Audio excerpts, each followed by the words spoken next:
What's going on, YouTube? How we feeling? We're gonna review the new SSL plugin that was released yesterday, which is pretty sick.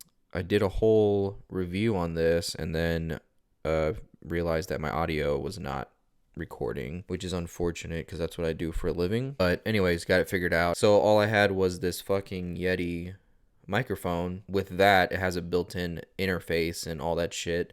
So there was no way for me to use it as a microphone separately, like without Pro Tools and my system being able to pick it up as just a standalone microphone so I could use my twin. So what I did was I used Pro Tools' new function, the auxiliary IO, aux IO, which is pretty cool, which would have been handy during COVID, but whatever. Better late than never. Yeah, so basically, real quick, I know this is supposed to be about the SSL, but this was cool. So basically, what you do, go to your IO setup, go to auxiliary IO, and anything that will show up as some sort of IO that's on your system will show up here in this window. And basically, I was able to use the Yeti microphone right here, and I checked off the input because I want that to show up as an input in Pro Tools. So I did that, hit OK. Then you come down to your inputs, and boom, there it is. So that's how I was able to do it. And now, hopefully, this time it's being recorded within the video, and I'm able to use my UA for monitoring. It is like there's a slight so little delay, so it's a little awkward. Even with the, I'm assuming this has to this pertains to this situation. Minimize additional IO latency. Even with that, I mean, I didn't hear like a huge difference, but that's just the nature of it. I mean, this is like, it's workable. It's not workable. You know what I mean? It's just the nature of the situation. That's it. It has nothing to do with the Pro Tools or whatever. Also, if you hear a lot of chainsaws and stuff, that's because they are working on stuff across the apartment way. So anyways, back to the SSL.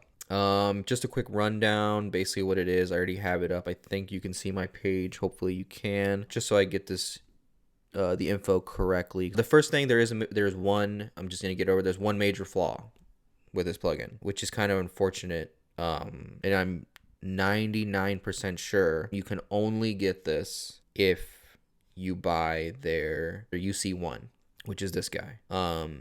Otherwise you can't buy it standalone. You have to get that, then they give you a license for it, and that's it. So obviously, clearly, they are trying to push people to be more integrated with their controllers and shit like that. So anyways, for KB, I will say right off the bat, compared, because I did fully switch over to Solid State's channel strip. I was on the Brainworks for a long time. To me, this, obviously, the company that makes the hardware did a very good job of capturing that. But they only had the 9000 until now. And then they also did a UI rehaul, so right here. Super clean, sounds great. But then they released this. They both sound great. This sounds dirty. 9000 sounds clean. So that, I mean, that's pretty much it. So it's like now you just have flavors. It's not one's better than the other. What is really cool about it is that they implemented the mic pre, so you can saturate, which we'll check out in a second, which is pretty cool. EQ circuit like always, compressor like always. What was unique to that console was the DS mode that you can put it into, which they also implemented in the plugin. What I thought was the coolest part was this fader. It has a little bit of saturation because essentially, there were, VCAs in the actual fader. So that had some sort of coloration when mixing on one. So that's cool. I mean, the only plugin that I've seen recently that have done that, or at least have came out with like info, like directly saying that they did model the fader, was recently with UA's API console update, because I guess they realized that they didn't do a very good job with the fader on their previous version, so they fixed it. I'm pretty sure that's literally what they said, is that they fixed it. So that has some sort of coloration on the fader too as well. And then obviously they have a pan and width now, so you can do everything within the channel strip without having to do it inside your DAW or whatever. In my case, like Pro Tools. Then they did oversampling if you're into that stuff. And then if you use their 360, all that shit works like usual. But anyways, So yeah, I think what I would like to test it on is this drum kit that I recorded a couple weeks ago for fun. So yeah, I mean, it clearly is definitely smashing the fuck out of it, but it sounds really cool. It doesn't just sound super compressed, which is awesome. You know what I'm saying?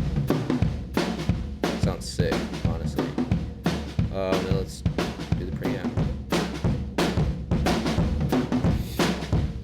It actually sounds really good.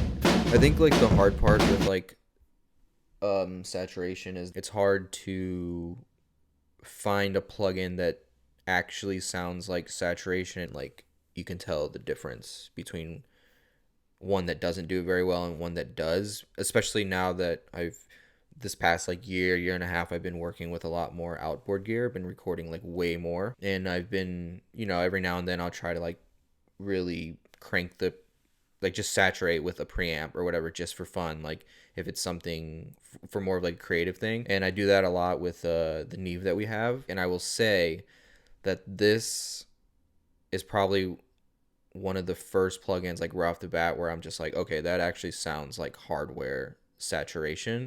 Match that.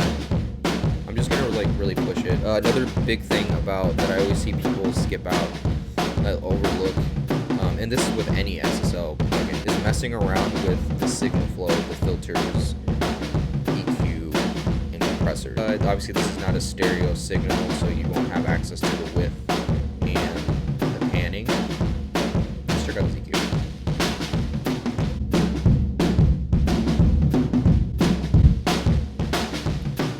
Yeah, I don't know. I mean, it just sounds like really cool. See, like that doesn't like obviously it sounds very bright, but it doesn't sound grainy. I don't know. It sounds dirty, but like not in a bad way. It doesn't sound grainy. It sounds dirty. Like to me, that's a huge difference.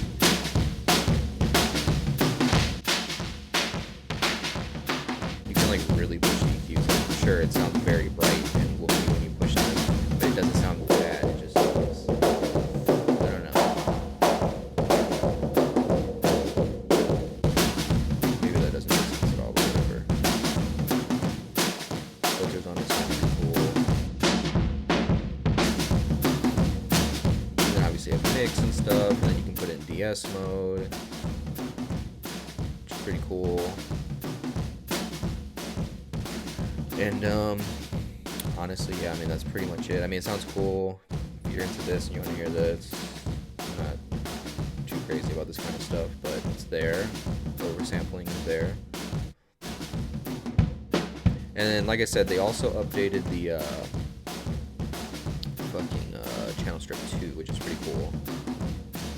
They look pretty, and it like looks closer to their controllers, which is assuming that's what they were going for, which is pretty cool. Obviously the major difference for sure is the sound of them and stuff. The major difference is the sound, of course, and the UI. But what you do get with this, which is cool, is that mic pre. On here you don't, you just get a trim and you don't get the DS mode, which makes sense because this wasn't a feature of this console, but it was a feature of this. Otherwise, they both sound great. At this point, it's just like, me personally, this would probably still stay on like my vocals, and it depends on the track and the genre too, but maybe like vocals, guitars, synths, stuff like that, and this would definitely be like drums and like even like maybe even BGBs or something. I don't know.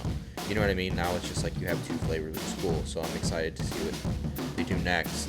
Like I said, the flaw is that, as far as I know, unless they fix it or I'm just blind, you can't buy this plugin standalone. So hopefully they change it, or hopefully they allow you to buy it when they do their sales and stuff, which would be cool. And then obviously you can get it with their subscription, but I could have swore I read somewhere too at some point that it said that it was available within the Essentials bundle somewhere. I don't see that anywhere, so I don't know. But yeah, as of now, as of this video being uploaded and stuff, like, you can't get this plugin standalone, which is a little unfortunate. Seems like they want you to buy their controllers, which makes sense. But yeah, I mean, otherwise, dude, like, this shit sounds really fucking cool. I wish it was standalone, like I said, but it's not. So, but yeah, overall, pretty cool plugin. Yeah, hopefully I'll do another video soon. I've just been like super busy and shit, and Yeah, so let me know if you guys want to see more on this. I know it's like super quick and probably not a helpful demo, but you know, just wanted to do it. Yeah, dudes. Peace.